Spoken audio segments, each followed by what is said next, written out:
ہمارا آج کا موضوع ہے ڈاکٹر گوپی چند نارنگ بحیثیت نقاد. یعنی ہم اس موضوع کو دو حصوں میں تقسیم کرتے ہیں. ایک حصہ ڈاکٹر گوپی چند نارنگ کے حالات زندگی اور دوسرا حصہ ان کے تنقیدی موضوعات. تو جہاں تک حالات زندگی کا تعلق ہے تو وہ خود اپنے ایک انٹرویو میں لکھتے ہیں کہ میرے والد دھرم چند نارنگ نے سکول میں داخلہ کراتے ہوئے جو تاریخ پیدائش لکھی تھی وہ 1 جنوری 1931 لکھوائی تھی. تو اب اس وقت 2020 چل رہا ہے تو گویا اس وقت گوپی چند نارنگ کی عمر تقریباً 90 برس کی ہے اور ان کا بنیادی طور پر تعلق لیا شہر سے تھا. ان کا پورا خاندان جو تھا وہ یہیں پر آباد تھا، لیکن ان کے ماموں ملازمت کی غرض سے بلوچستان چلے گئے تھے. ان کے ماموں متوال چند نواب آف کلات کے دیوان تھے. یعنی دیوان ایک اہم عہدہ تھا اور انہی کی وجہ سے ان کے والد کو بھی نواب آف کلات کی ریونیو منسٹری میں افسر خزانہ کی پوسٹ ملی تھی.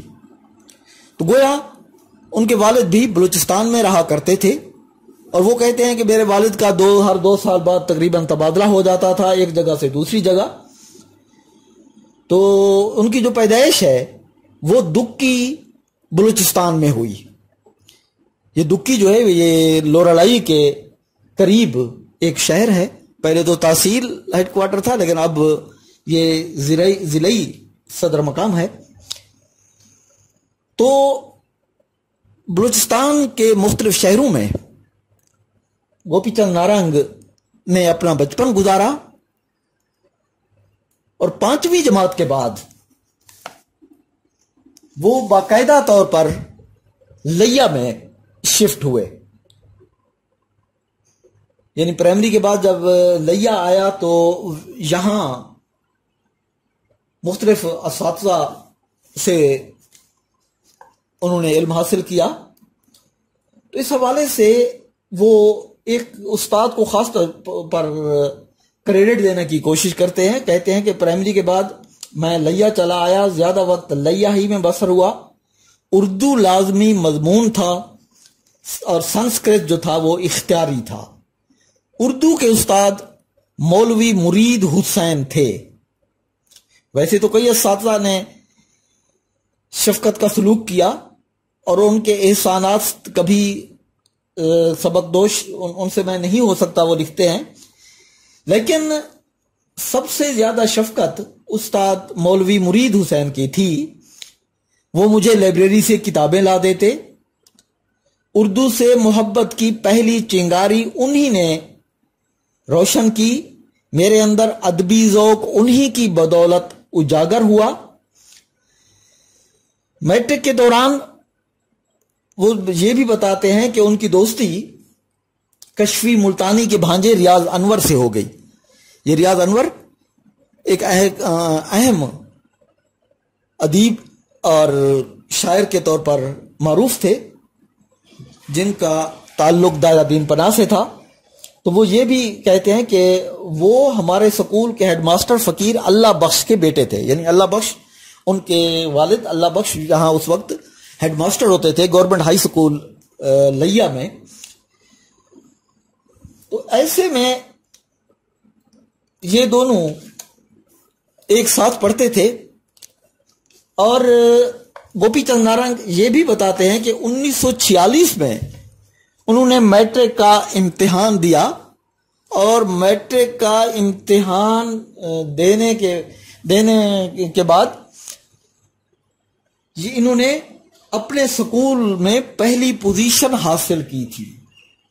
یعنی گورنمنٹ ہائی سکول لیا میں 1946 میں پہلی پوزیشن لینے والا طالب علم گوپی چند نارنگ تھا جو بعد میں یہاں سے ہجرت کر کے انڈیا چلا گیا اور وہاں پر انہوں نے پی ایچ ڈی مکمل کی، اور پی ایچ ڈی میں ان کا مقالہ تھا کہ ہندوستانی قصوں سے ماخوذ مثنویاں۔ ابتدائی طور پر وہ سینٹ اسٹیفن کالج دہلی میں لیکچرر کے طور پر خدمات انجام دیتے رہے، پھر ترقی کرتے کرتے جامعہ ملیہ اسلامیہ لاہور کے وائس چانسلر تک بھی رہے۔ امریکہ میں وزٹنگ پروفیسر کے طور پر بھی کام کرتے رہے۔ بہت سی کتابیں انہوں نے لکھی۔ نسیم لیا کے بارے میں لکھتے ہیں کہ نسیم لیا ان کا کلاس فیلو تھا، اور نسیم لیا کے ساتھ بھی اس کا ایک اچھا تعلق تھا۔ تو ایسے میں وہ ایک ادبی یا علمی حوالہ جو خاص طور پر اردو ادب کے ساتھ اس کا ایک تعلق ہے، اس کو لیا کے ساتھ جوڑنے کی بھرپور کوشش کرتے ہیں۔ تو جہاں تک ان کے تنقیدی موضوعات کا تعلق ہے تو وہ ویسے تو وہ کافی سارے حوالوں سے معروف ہیں، ماہر لسانیات کے طور پر جانے جاتے ہیں۔ ایک محقق کے حوالے سے ان کی انڈو پاک میں اردو ادب میں خاص طور پر بہت اہم پہچان ہے، اور سماجیات ہے، اسلوبیات ہے، تو کئی موضوعات، ساختیات ہیں۔ یہ سارے موضوعات جو ہیں ان کے بارے میں ان کی متعدد کتب شائع ہو چکی ہیں۔ جہاں تک تنقیدی موضوعات کا تعلق ہے تو اس میں 4 موضوعات خاص طور پر معروف ہیں۔ پہلا موضوع جو ہے وہ ہم ادبیات کہہ لیتے ہیں۔ ادبیات میں جو ان کی تنقیدی جو کتابیں ہیں اس میں امیر خسرو کا ہندوی کلام اور ریڈنگ ان لٹریری اردو پروز، اور اینتھولوجی آف اردو شارٹ سٹوریز جو کہ کلیکشن ہے ایک، اور اسی طرح کوئی مضامین ہیں جن میں خاص طور پر اردو میں تجریدی و علامتی افسانہ خاص طور پر معروف ہے۔ اس کے علاوہ دوسرا موضوع جو ہے وہ ساختیات اور پس ساختیات کے بارے میں ہے، اور ان کی ایک کتاب بھی اسی عنوان سے موجود ہے جس میں ساختیات کی وضاحت کی گئی، اور پھر اس کے بعد پس ساختیات کی وضاحت شامل ہے۔ اس کے ساتھ ساتھ ایک تنقیدی موضوع جو ہے وہ ہے اسلوبیات اقبال، اسلوبیات میر۔ یہ 2 کتابیں خاص طور پر اس حوالے سے اہمیت رکھتی ہیں کہ وہ ان کے تنقیدی موضوعات میں اسلوبیات جو ہے وہ بھی ایک خاص اہمیت رکھتا ہے، اور لسانیات تو ان کا ایک سب سے اہم ٹاپک ہے۔ املا نامہ، اردو کی تعلیم کے لسانی پہلو، یہ خاص طور پر ان کی کتابیں ہیں۔ اس کے علاوہ جتنی بھی کتابیں آئی ہیں اس میں کہیں نہ کہیں ان کا لسانیات کا کوئی نہ کوئی حوالہ جو ہے وہ ضرور موجود ہوتا ہے۔ کوئی ادب میں نظریے کو اہم مگر ادبی گروہ بندی کو مہلک سمجھتے ہیں، یعنی تنقیدی رویے ان کے اگر دیکھے جائیں تو وہ ادب میں نظریے کو اہم سمجھتے ہیں مگر ادبی گروہ بندی کو وہ مہلک سمجھتے ہیں۔ ترقی پسند تحریک کو اہم سمجھتے ہیں، اس سے آزادی اور اس کے ساتھ جدیدیت کی تحریک کے حامی ہیں۔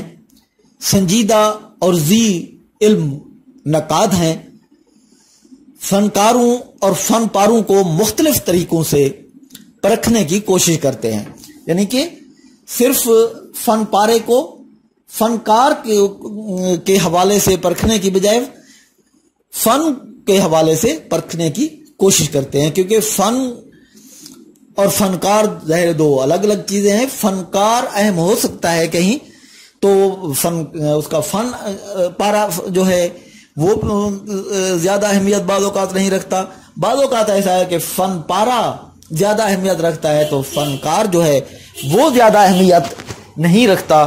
لیکن اس کے باوجود وہ فنکاروں کو اور فن پاروں کو مختلف طریقوں سے پرکھنے کی پوری کوشش کرتے ہیں، ادب کے تازہ ترین رجحانات سے خاص طور پر آگاہ ہیں، متعدد علوم پر دسترس رکھتے ہیں، زبان پر کامل قدرت رکھتے ہیں۔ زبان پر کامل قدرت ہی کی وجہ ہے کہ لسانیات میں وہ خصوصی طور پر اہمیت جو ہے وہ ان کی سمجھی جاتی ہے۔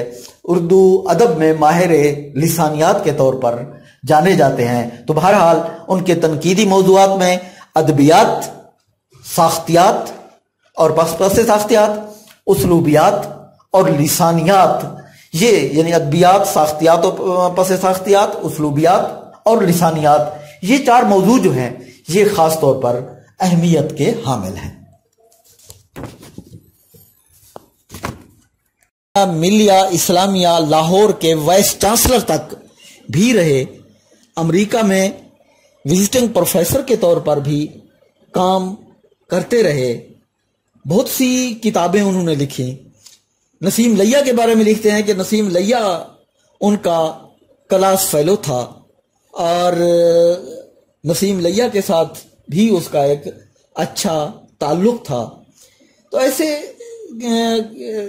میں وہ ایک ادبی یا علمی حوالہ جو خاص طور پر اردو ادب کے ساتھ اس کا ایک تعلق ہے، اس کو لیہ کے ساتھ جوڑنے کی بھرپور کوشش کرتے ہیں۔ تو جہاں تک ان کے تنقیدی موضوعات کا تعلق ہے تو وہ ایک ویسے تو وہ کافی سارے حوالوں سے معروف ہیں، ماہر لسانیات کے طور پر جانے جاتے ہیں، ایک محقق کے حوالے سے ان کی انڈو پاک میں اردو ادب میں خاص طور پر بہت اہم پہچان ہے، اور سماجیات ہے، اسلوبیات ہے، تو کئی موضوعات، ساختیات ہیں، یہ سارے موضوعات جو ہیں ان کے بارے میں ان کی متعدد کتب شائع ہو چکی ہیں۔ جہاں تک تنقیدی موضوعات کا تعلق ہے تو اس میں 4 موضوعات خاص طور پر معروف ہیں۔ پہلا موضوع جو ہے وہ ہم ادبیات کہہ لیتے ہیں۔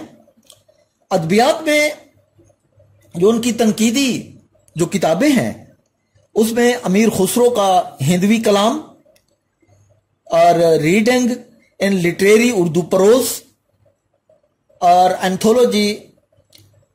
اینتھولوجی آف اردو شارٹ سٹوریز جو کہ کلیکشن ہے ایک، اور اسی طرح کوئی مضامین ہیں جن میں خاص طور پر اردو میں تجریدی و علامتی افسانہ خاص طور پر معروف ہے۔ اس کے علاوہ دوسرا موضوع جو ہے وہ ساختیات اور پس ساختیات کے بارے میں ہے، اور ان کی ایک کتاب بھی اسی عنوان سے موجود ہے جس میں ساختیات اور ساختیات کی وضاحت کی گئی اور پھر اس کے بعد پس ساختیات کی وضاحت شامل ہے۔ اس کے ساتھ ساتھ ایک تنقیدی موضوع جو ہے وہ ہے اسلوبیات، اسلوبیات اقبال، اسلوبیات میر۔ یہ 2 کتابیں خاص طور پر اس حوالے سے اہمیت رکھتی ہیں کہ وہ ان کے تنقیدی موضوعات میں اسلوبیات جو ہے وہ بھی ایک خاص اہمیت رکھتا ہے، اور لسانیات تو ان کا ایک سب سے اہم ٹاپک ہے۔ املا نامہ، اردو کی تعلیم کے لسانی پہلو، یہ خاص طور پر ان کی کتابیں ہیں۔ اس کے علاوہ جتنی بھی کتابیں آئی ہیں اس میں کہیں نہ کہیں ان کا لسانیات کا کوئی نہ کوئی حوالہ جو ہے وہ ضرور موجود ہوتا ہے۔ ادب میں نظریے کو اہم مگر ادبی گروہ بندی کو مہلک سمجھتے ہیں، یعنی تنقیدی رویے ان کے اگر دیکھے جائیں تو وہ ادب میں نظریے کو اہم سمجھتے ہیں مگر ادبی گروہ بندی کو وہ مہلک سمجھتے ہیں۔ ترقی پسند تحریک کو اہم سمجھتے ہیں، اس سے آزادی اور اس کے ساتھ جدیدیت کی تحریک کے حامی ہیں، سنجیدہ اور ذی علم نقاد ہیں، فنکاروں اور فن پاروں کو مختلف طریقوں سے پرکھنے کی کوشش کرتے ہیں، یعنی کہ صرف فن پارے کو فنکار کے حوالے سے پرکھنے کی بجائے فن کے حوالے سے پرکھنے کی کوشش کرتے ہیں، کیونکہ فن اور فنکار ظاہر دو الگ الگ چیزیں ہیں۔ فنکار اہم ہو سکتا ہے کہیں تو اس کا فن پارا جو ہے وہ زیادہ اہمیت بعض اوقات نہیں رکھتا، بعض اوقات ایسا ہے کہ فن پارا زیادہ اہمیت رکھتا ہے تو فنکار جو ہے وہ زیادہ اہمیت نہیں رکھتا، لیکن اس کے باوجود وہ فنکاروں کو اور فن پاروں کو مختلف طریقوں سے پرکھنے کی پوری کوشش کرتے ہیں، ادب کے تازہ ترین رجحانات سے خاص طور پر آگاہ ہیں، متعدد علوم پر دسترس رکھتے ہیں، زبان پر کامل قدرت رکھتے ہیں۔ زبان پر کامل قدرت ہی کی وجہ ہے کہ لسانیات میں وہ خصوصی طور پر اہمیت جو ہے وہ ان کی سمجھی جاتی ہے۔ اردو ادب میں ماہر لسانیات کے طور پر جانے جاتے ہیں، تو بہرحال ان کے تنقیدی موضوعات میں ادبیات، ساختیات اور پس ساختیات، اسلوبیات اور لسانیات، یہ یعنی ادبیات، ساختیات اور پس ساختیات، اسلوبیات اور لسانیات، یہ چار موضوع جو ہیں یہ خاص طور پر اہمیت کے حامل ہیں۔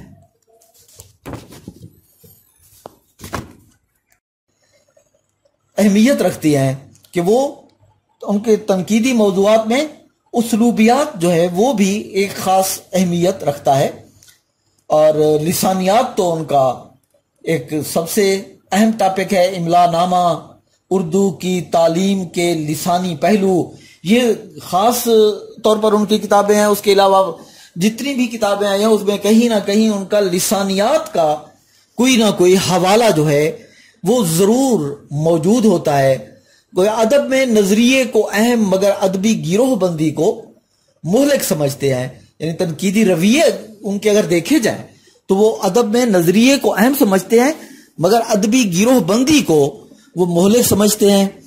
ترقی پسند تحریک کو اہم سمجھتے ہیں، اس سے آزادی اور اس کے ساتھ جدیدیت کی تحریک کے حامی ہیں، سنجیدہ اور ذی علم نقاد ہیں، فنکاروں اور فن پاروں کو مختلف طریقوں سے پرکھنے کی کوشش کرتے ہیں، یعنی کہ صرف فن پارے کو فنکار کے حوالے سے پرکھنے کی بجائے فن کے حوالے سے پرکھنے کی کوشش کرتے ہیں، کیونکہ فن اور فنکار ظاہر دو الگ الگ چیزیں ہیں۔ فنکار اہم ہو سکتا ہے کہیں تو اس کا فن پارا جو ہے وہ زیادہ اہمیت بعض اوقات نہیں رکھتا، بعض اوقات ایسا ہے کہ فن پارا زیادہ اہمیت رکھتا ہے تو فنکار جو ہے وہ زیادہ اہمیت نہیں رکھتا، لیکن اس کے باوجود وہ فنکاروں کو اور فن پاروں کو مختلف طریقوں سے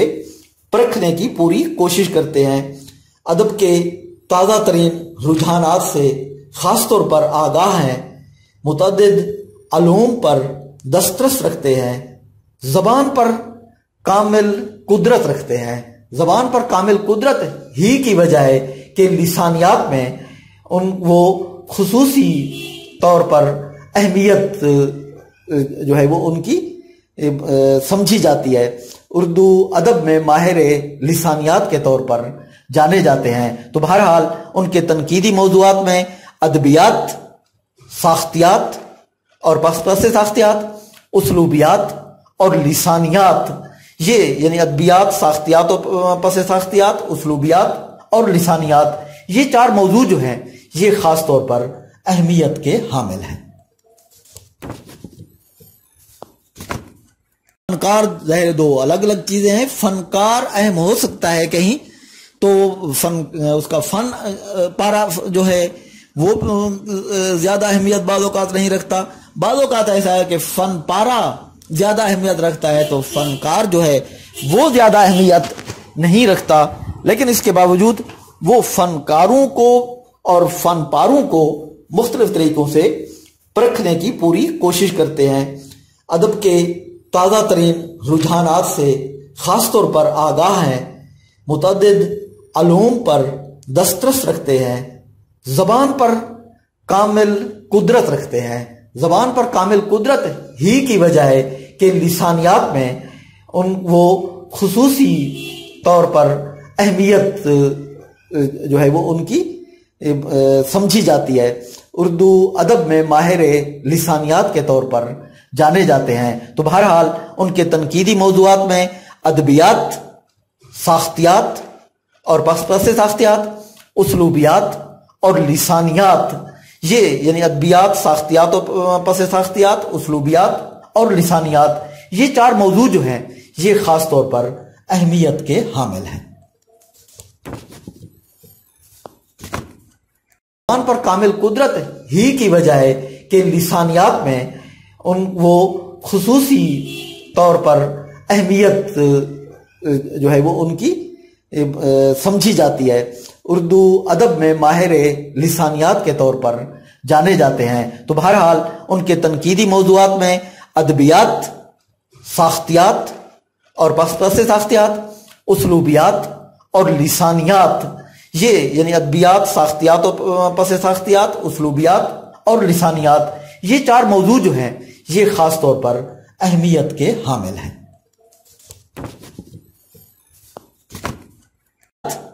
ساختیات اور پس ساختیات، اسلوبیات اور لسانیات، یہ یعنی ادبیات، ساختیات اور پس ساختیات، اسلوبیات اور لسانیات، یہ چار موضوع جو ہیں یہ خاص طور پر اہمیت کے حامل ہیں۔ اسلوبیات اور لسانیات، یہ چار موضوع جو ہیں یہ خاص طور پر اہمیت کے حامل ہیں۔